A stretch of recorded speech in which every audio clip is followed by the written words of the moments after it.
Baik, selamat siang teman-teman semuanya. Assalamualaikum warahmatullahi wabarakatuh. Om Santi Om, sama budaya Bajikan.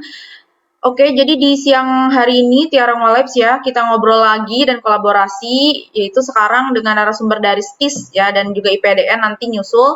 Nah, untuk sekarang ini kita bersama Kak Anindita ya, nanti juga bisa diperkenalkan mungkin asalnya dari mana, terus mungkin lebih ke pengalaman dari masuk STIS dulunya seperti apa. Karena mungkin sekarang kita bisa lah ngobrol 45 menitan ya Kak, mungkin nanti juga menyesuaikan kalau ada yang mau nanya boleh. Jadi intinya mungkin dibagi dua sesinya. Yang pertama mungkin pemaparan dulu nih dari kakaknya terkait STIS seperti apa, terus tesnya seperti apa. Setelah itu mungkin masuk ke pengalaman kakak untuk selama tes tuh berapa lama nih persiapannya gitu. Nah nanti setelah itu di sesi tanya jawab. Jadi tanya jawab bebas kalian mau ngobrol atau mau bertanya tentang STIS atau mungkin persiapannya dan sebagainya nanti bisa di sesi tanya jawab. Jadi langsung nanya aja, langsung on cam dan langsung di unmute aja itunya.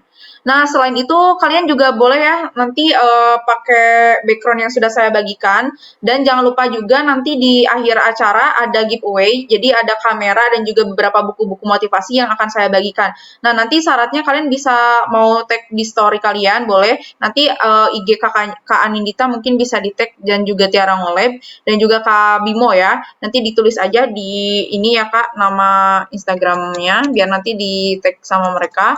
Nanti yang bagus dari baik itu tentang motivasi atau apa yang disampaikan nanti akan kita pilih sebagai pemenang untuk giveaway pada siang ini. Oke Kak, kalau gitu untuk mengefektifkan waktu juga mungkin bisa dimulai aja untuk pemaparannya. Silakan. Baik, terima kasih atas waktunya, Kak Tiara. Assalamualaikum warahmatullahi wabarakatuh. Shalom, Om Swastiastu, Namo Buddhaya, Salam Kebajikan untuk kita semuanya. Izinkan saya Andita Ayu Ramadhani dari D4 Statistika Polstat STIS tahun 2021, tepatnya angkatan 63. Nah, di sini aku mau jelasin, mau sharing-sharing sedikit, mau berbagi pengalaman. Di sini bukan berniat untuk menggurui ataupun yang lainnya, sama-sama kita belajar karena saya juga masih tingkat awal dan masih tahap belajar untuk menyesuaikan menjadi mahasiswa Polstat STIS. Nah, seperti yang teman-teman ketahui, Polstat STIS merupakan perguruan tinggi kedinasan yang dinaungi oleh Badan Pusat Statistik. Nah, dari namanya aja kita udah lihat loh ada nama statistik. Ya, berarti perguruan tinggi ini membahas tentang ilmu-ilmu statistik. Nah, untuk alamatnya sendiri ini ada di Jalan Oto Iskandar-Dinata nomor 64C, Bidara Cina, Kecamatan Jatinegara, Kota Jakarta Timur. Nah, untuk lebih tepatnya saya belum pernah ya ke kampus saya sendiri, jadi jangan terlalu berharap bisa tanya-tanya tentang kampusnya itu kayak gimana gitu. Tapi dengar-dengar sih kampusnya itu tidak terlalu luas karena hanya mengampu dua jurusan aja, yaitu statistik sama statistika. Oke, aku mau jelasin nih keunggulannya apa daripada perguruan tinggi lain. Yang pertama tentunya bebas biaya pendidikan karena ini dinaungi oleh dibayar oleh pemerintahan ya karena ini kedinasan. Emang ada beberapa kedinasan yang nggak bayar apa ya sepenuhnya tuh ada yang bayar setengahnya ataupun ada yang nggak bayar sama sekali. Nah, di sini sama sekali nggak bayar. Kemudian ada jaminan PNS. Yang ketiga non militer, yang keempat ada teman senusantara karena di STIS ini nggak kayak perguruan tinggi kedinasan lainnya yang mungkin ada basis-basis militernya ataupun ada seleksi yang kayak SAPMAP kayak gitu loh deh. Untuk selanjutnya apa aja sih jurusan yang ada di Polstat STIS? Yang pertama ini ada D4 komputasi statistik, di mana ini tuh tentang bagaimana kita membuat suatu sistem yang dapat digunakan untuk mengolah data-data yang akan kita bagikan kepada masyarakat. Kemudian yang kedua itu ada statistika, di mana ini jurusan yang membahas tentang bagaimana kita mengolah data, bagaimana kita menginterpretasikan data, terus bagaimana kita bisa memberikan informasi yang dapat dipahami oleh masyarakat. Nah, di statistika sendiri itu ada dua, yang pertama ada D3 dan yang kedua ada D4. Nah, apa sih bedanya D3 sama D4? Untuk D3, seperti teman-teman ketahui, ini ada hanya untuk beberapa tempat saja yang bisa mendaftar di D3 Statistika. Untuk D4 ini bisa semua daerah di Indonesia untuk mendaftar D4. Lalu apa bedanya lagi? Untuk waktu studinya untuk D3 itu 3 tahun, sedangkan D4 4 tahun. Nah, di D4 Statistika sendiri, nanti pada saat kalian memasuki Polsat SIS, di tingkat 3 ada penjurusan. Apa aja sih penjurusannya? Yang pertama ada statistik ekonomi, yang kedua ada statistik kependudukan.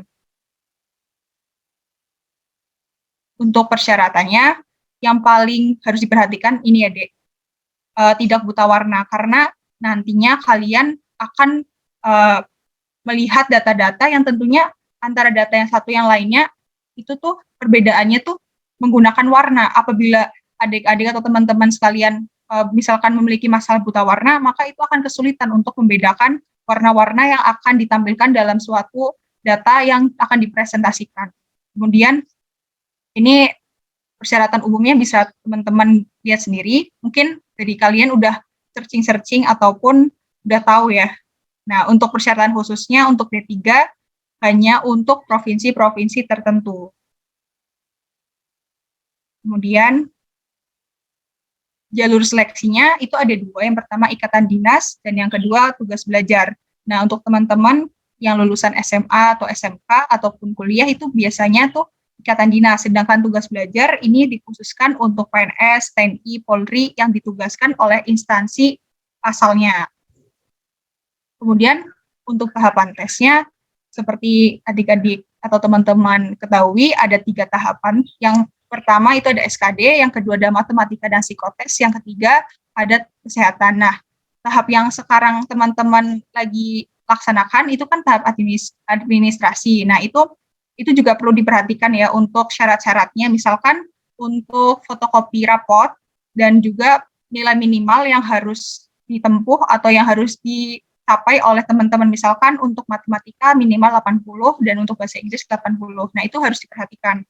Nah, untuk tahap S1 SKD, ini ada batas minimumnya. Yang pertama itu TWK 65, IU 80, dan TKP 156.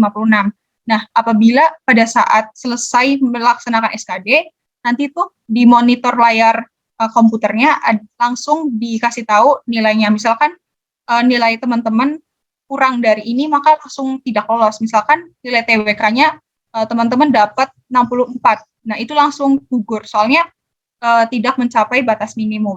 Kemudian ada tahap 2 itu matematika dan psikotes, di mana pada tahun kemarin itu dan tahun 2020 jumlah tesnya itu ada 40 soal, di mana matematika itu yang keluar itu kebanyakan soal-soal SMA. Misalkan matematikanya itu tentang limit, kemudian logaritma, kemudian urunan, integral. Nah, itu kebanyakan materi-materi SMA. Dan tentunya itu akan berkaitan dengan nantinya pada saat kalian diterima di Polsat SIS. Nah, materi-materi itu akan dipelajari lagi di semester 1, misalkan pada mata kuliah kalkulus, nanti kebanyakan di situ tentang integral, limit. Kemudian untuk aljabar linear, nanti membahas mengenai matriks. Kemudian untuk tahap 3 kesehatan, nah, pada tahap 3 kesehatan ini berbeda dengan kedinasan lain mungkin, karena di tahap 3 kesehatan, di STIS itu termasuknya longgar karena hanya menguji tes urin, tes narkoba, kemudian uji buta warna, tes darah, tes gula darah, tes EKG, ronsen, dan pencatatan tinggi berat badan, serta hipertensi. Dan di sini nggak ada samapta ya, misalkan kayak lari, push up, sit up, ataupun pull up. Nah, ini bisa teman-teman baca sendiri. Untuk TWK terdiri dari 30 soal, itu mencakup sejarah, kemudian mata pelajaran PKN Bahasa Indonesia yang dipelajari saat SMA. Nah, kebanyakan yang saya dapatkan pada saat tes SKD bagian TWK itu kebanyakan soalnya keluar tentang kesimpulan paragraf. Misalkan ada tiga baris, nanti teman-teman bisa nyimpulin apa isi dari paragraf tersebut. Nah, selanjutnya ada sejarah. Saya kebetulan pas waktu melakukan tes ini, saya mendapatkan sejarah itu tentang, kalau nggak salah, tentang BPUPKI. Kemudian untuk PKN kebanyakan tentang implementasi nilai-nilai dalam Pancasila.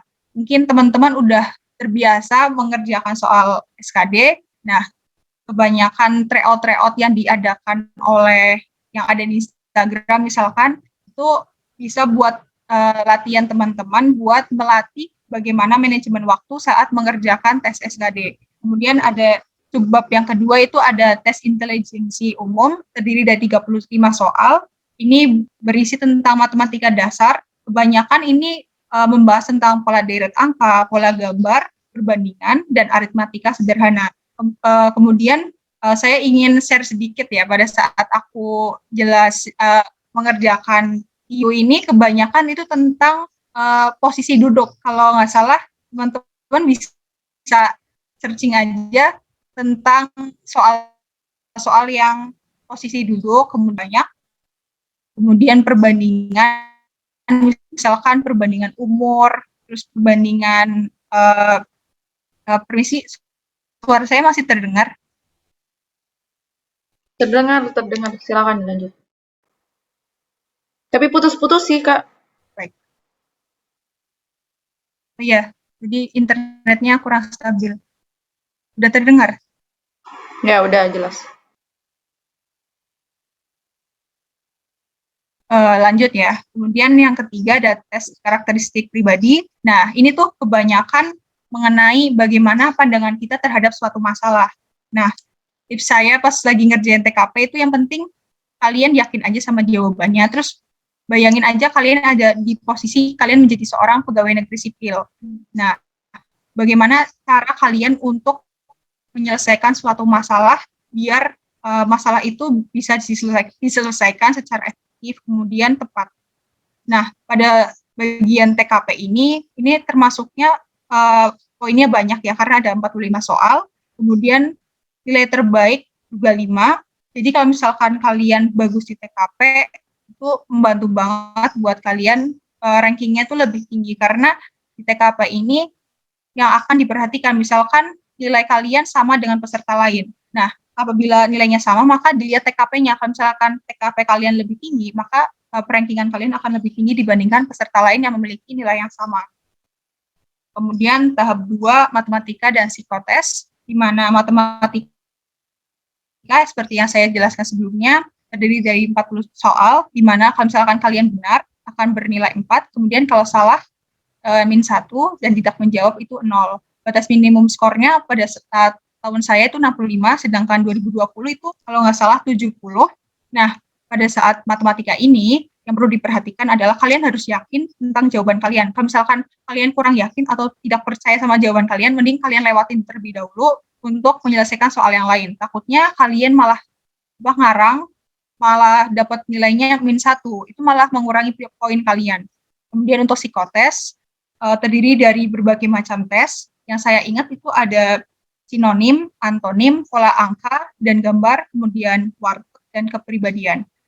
Sinonim antonim itu mirip kayak soal SKD ya. Kalau kalian pernah ikut tryout yang ada di, misalkan tryout yang ada di Instagram, itu kebanyakan tentang kayak gitu. Misalkan sinonim marah sama dengan apa gitu. Antonim juga. Kemudian pola angka dan gambar itu mirip kayak tes SKD bagian TIU. Kemudian untuk warteg sendiri, karena ini berbasis CAT, nanti kalian akan disuguhkan misalkan 1+1 sama dengan berapa. Misalkan 1+1 itu kan genap, 2. Nanti pilihan optionnya itu ada 0 sama 1. Kalau misalkan 0, berarti jawabannya itu genap, kalau 1 itu berarti jawabannya ganjil. Seperti itu. Untuk selanjutnya, tahap tes kesehatan. Nah, tes kesehatan ini merupakan tes terakhir, di mana serangkaian tes yang harus dijalani peserta itu dibayar oleh peserta sendiri. Tahun saya itu, kalau nggak salah, bayar 800.000 untuk tes kesehatan. Nah, saran saya pada saat tes kesehatan ini, kalian harus jaga kesehatan dari hari sebelumnya. Misalkan kalian udah mendekati tes ini, kalian harus sering-sering kayak jalan-jalan, jalan pagi, ataupun jogging di area komplek rumah kalian, biar tekanan darahnya itu stabil, kemudian hipertensinya juga. Selanjutnya, di tahun 2021, bisa adik-adik lihat, untuk minimal skornya untuk D4 statistika itu 447. termasuknya tinggi dibandingkan dengan kedinasan lainnya. Nih, bisa dilihat kalau misalkan tanda P atau L, ini berarti adik-adik bisa lanjut ke tahap selanjutnya, sedangkan P itu tidak lanjut nih. Adik-adik bisa lihat bahwa nilainya akan sama, tetapi salah satu di antara mereka itu ada yang nggak lolos karena tidak masuk rankingan. Ini juga D4 komputasi statistik minimalnya itu 447. Jadi adik-adik saat mengerjakan SKD harus benar-benar teliti dan harus benar-benar yakin sama jawaban adik-adik. Kemudian untuk MTK dan psikotes, bisa adik-adik lihat, nilai minimumnya itu 65, sedangkan 64, walaupun psikotesnya disarankan, adik-adik tidak akan lolos karena nilai matematikanya tidak lolos. Kemudian bisa lihat juga ini, walaupun nilai minimumnya 65, tapi tidak memenuhi rankingan, adik-adik juga tidak lolos. Jadi pada saat mengerjakan SKD dan MTK psikotes, berikan target yang semaksimal mungkin. Jadi jangan kalian target yang penting lolos, tapi berikan target setinggi mungkin sampai kalian yakin bahwa kalian bakal lolos ke tahap selanjutnya. Misalkan target buat SKD-nya 500 gitu. Pokoknya bikin target setinggi mungkin. Untuk MTK psikotes juga jangan sampai kalian mematok nilai minimumnya 65, maka target kalian 65. Berikan target setinggi mungkin biar kalian terpacu untuk memberikan hasil yang terbaik. Nah, ini bisa adik-adik lihat keketatannya. Di tahun 2020, total pendaftarnya itu 26.822, sedangkan di 2021 sedikit berkurang, yaitu 24.002. Nah, ini rasio keketatannya. Bisa dilihat ini termasuknya padat sekali ya, karena hanya 22% yang diterima di 4 komputasi statistik juga. Jadi karena jumlah pendaftarnya banyak, maka rasio keketatannya makin kecil. Nah, sedikit aku mau sharing-sharing sedikit tips and triknya. Yang pertama, untuk tahap 1 SKD, tentunya kalian harus persiapkan materi yang akan dipelajari. Yang kedua, perbanyak mengikuti tryout, karena dengan banyaknya kalian latihan tryout, kalian akan terbiasa dengan waktu, dan tentunya pada saat kalian tes, kalian memiliki mental buat menghadapi soal yang begitu banyak, karena SKD kan 110 soal dengan waktu yang sedikit, 100 menit. Kemudian setelah melakukan tryout, kalian tuh evaluasi apa aja yang belum kalian pahami dan tulis. Kemudian kalian ulang-ulang sampai kalian paham materi yang kalian belum paham itu. Kemudian tahap kedua, matematika, sama aja, kalian harus catat materi yang sering keluar saat ujian. Ini penting ya, karena takutnya kalian malah mempelajari materi yang gak keluar. Kebanyakan yang saya jelaskan sebelumnya, kebanyakan itu tentang limit, integral, turunan, matriks. Kemudian yang kedua, saran dari saya itu pahami materi itu per bab, sampai benar-benar kalian tuh paham materi tersebut. Misalkan kalian satu hari ini belajar tentang limit, maka kalian tuh belajar materi itu terus, materi itu aja. Misalkan hari ini limit, kalian harus benar-benar paham materi itu sampai kalian menemui soal lain, kalian bisa menyelesaikannya dengan mudah. Kemudian yang ketiga, ikuti tryout juga buat melatih manajemen waktu kalian.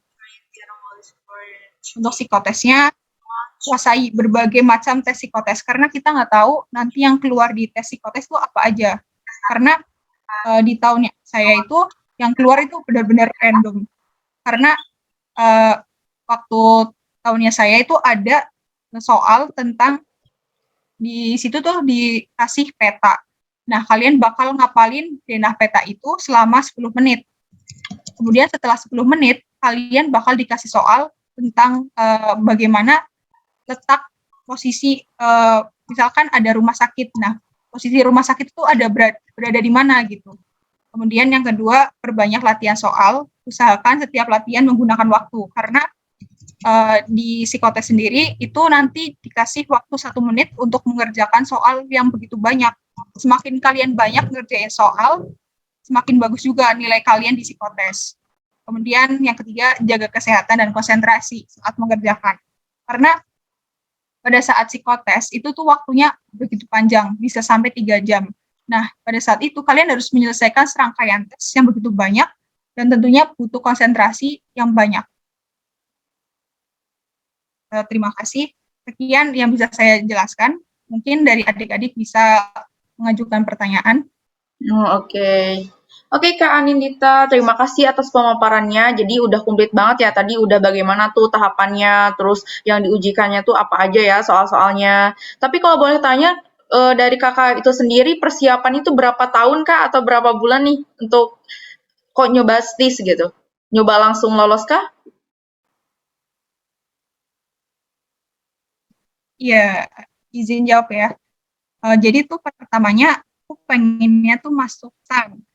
Awalnya tuh gitu, pengennya masuk STAN. Tapi setelah dipikir-pikir lagi, aku lebih condong pengennya di STIS karena kalau di STAN itu terlalu apa ya, IPS banget kan. Karena aku kan dari jurusan IPA waktu SMA. Jadi aku pengennya di STIS. Nah, persiapannya sendiri aku mulai dari kelas 12 semester 1. Jadi mulai dari situ aku belajar itu mulai dari SKD terlebih dahulu kayak apa sih SKD itu, apa sih isinya, apa sih apa yang harus aku pelajari di SKD. Kemudian aku mulai nih cari-cari soal SIS yang matematika, soal-soal tahun lalu. Itu aku cari di Telegram. Permisi, suaraku kedengeran nggak? Ya, masih. Jadi tuh ya aku lanjut ya. Jadi tuh aku cari di Telegram kata kuncinya tuh kumpulan soal STIS kayak gitu. Biasanya tuh di grup Telegram kayak pejuang STIS itu banyak. Nah, habis itu aku coba nih kerjain matematika STIS. Awal-awalnya tuh emang ngerasa nggak bisa ya, aku ngerasa bodoh banget. Aku kayak ini soal apa sih? Nggak tahu ini cara ngerjainnya kayak gimana gitu. Itu sempet kayak down gitu loh, kayak apa ya sainganku kayak gimana ya, apa mereka pinter-pinter banget gitu. Pasti kalian ngerasa kurang banget nih, aku kurang ini. Nah, kekurangan itu yang membuat kalian tuh harus lebih semangat loh, lebih semangat buat belajar. Kemudian dari semester 1 itu kan tentunya banyak kesibukan lainnya, misalkan persiapan UTBK ataupun ujian-ujian. Nah, dari situ alhamdulillahnya pada saat semester 1 aku setelah pembagian rapor semester 5, aku masuk ke dalam salah satu yang masuk SNMPTN. Nah, aku nyoba SNMPTN dan alhamdulillah dapat juga SNMPTN. Jadi aku setelah pengumuman SNMPTN, aku langsung fokus SIS ini. Jadi langsung kayak ngebut buat belajar SIS. Udah gitu. Oke. Oke, Kak, mungkin di stop share dulu kali ya, biar nanti kita lebih interaktif untuk diskusi dan tanya jawabnya. Oke, teman-teman yang lain silahkan menggunakan background-nya, terus nanti kalian boleh aja langsung nanya tuh sepuasnya sama kakaknya. Jadi alasannya kenapa sih saya ngundang Kak Anindita ini, jadi kebetulan yang pertama memang disarankan ya, ada salah satu member di Tiara Ngolive juga, yaudah Kak Anindita aja. Dan saya juga kenapa milih yang 2021, biar informasi yang kalian terima itu masih baru gitu. Jadi pastinya lah hampir sama gitu antara sebelumnya dan juga tahun yang ini tentunya. Oke, mungkin kita langsung aja ke sesi tanya jawab ya.